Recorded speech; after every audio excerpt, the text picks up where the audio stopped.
Hello everyone, I am Krista Jane Galula, the last reporter for this module, and my assigned topic is all about how did American policy or practice contribute to the present Mindanao problem.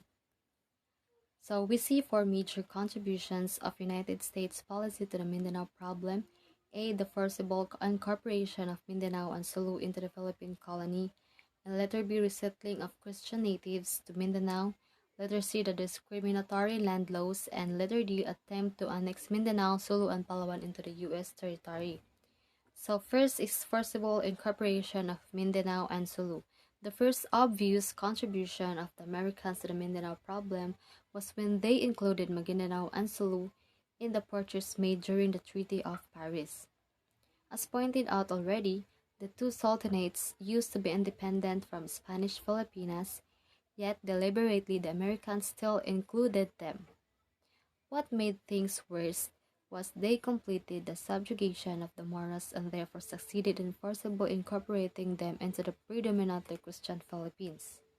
In other words, the United States stole three independences from three sovereign states when she signed the Treaty of Paris in 1898. She took away not only the independence of Aguinaldo's Republica ng Pilipinas but also the independence of the Maguindanao and Sulu sultanates. So forcible incorporation of Mindanao and Sulu state is a complex and controversial issue with a long and tumultuous history. The process involved a combination of military conquest, political maneuvering, and legal manipulation, ultimately resulting in the loss of autonomy and sovereignty for the indigenous Muslim populations for this region. And letter B, resettling Christian natives to Mindanao. After the subjugation of the Moros, the Americans introduced in 1912 the idea of resettling landless but industrious farmers from Luzon and Visayas to Mindanao. This was meant to ease out the agrarian unrest brought about by the hacienda system or the inequitable distribution of lands in the north. The planners or architects of the settlement scheme also believed that this is one way the Moros could be united with the Christian Filipinos. This is the policy of assimilation by colonists, combining a minority of Moros with a majority of Filipinos. The American colonial government encouraged the Christian settlers to the extent of giving them free transportation, financial and legal assistance, farm tools, and other implements. We even learned that Cebu, the Americans had difficulty at the start of getting Cebuanos to settle in Mindanao because assistance from farm tools and other implements. So the resettlement of Christian natives to Mindanao is a complex and multifaceted issue with a long and often contentious history.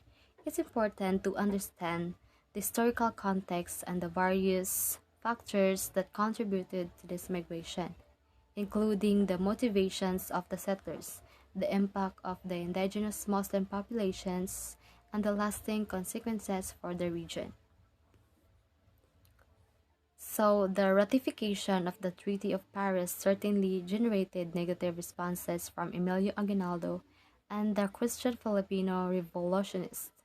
They thought and felt they were betrayed by the Americans, who promised to leave them on their own as soon as they defeated the Spanish forces. They were disappointed to note that their dream of defining their own future as an independent nation would be interfered by a new colonizer. So it is important to note, however, that the Filipino revolutionists were not the only ones who were affected by the Treaty of Paris. It must be recalled that until 1898, the Spanish Moro was remained unfinished without a clear conclusion. Thus, in 1898, we can safely infer that there were still three major states that existed in what is now the Philippines, namely Filipinas, which comprised the Spanish-controlled territories of Luzon, Visayas, and some parts of northern Mindanao. Maguindanao Sultanate, which comprised the territories of South Mindanao. Maguindanao Sultanate, which comprised the territories of South Central Mindanao, and the Sulu Sultanate, which comprised the territories of the Sulu archipelago and the area of Borneo known as Sabah. The last two states, the Sultanates of Maguindanao and Sulu, used to be independent from Filipinas, but when the Spaniards sold the latter, they included the inter-Mindanao and Sulu in the business transaction. Hence, the Moros vehemently objected. They thought it was unfair to include them in the Treaty of Paris, since they felt that the Spaniards never succeeded in subjugating them, and therefore did not have the right to sell them to America. And that would be all for this discussion, and thank you.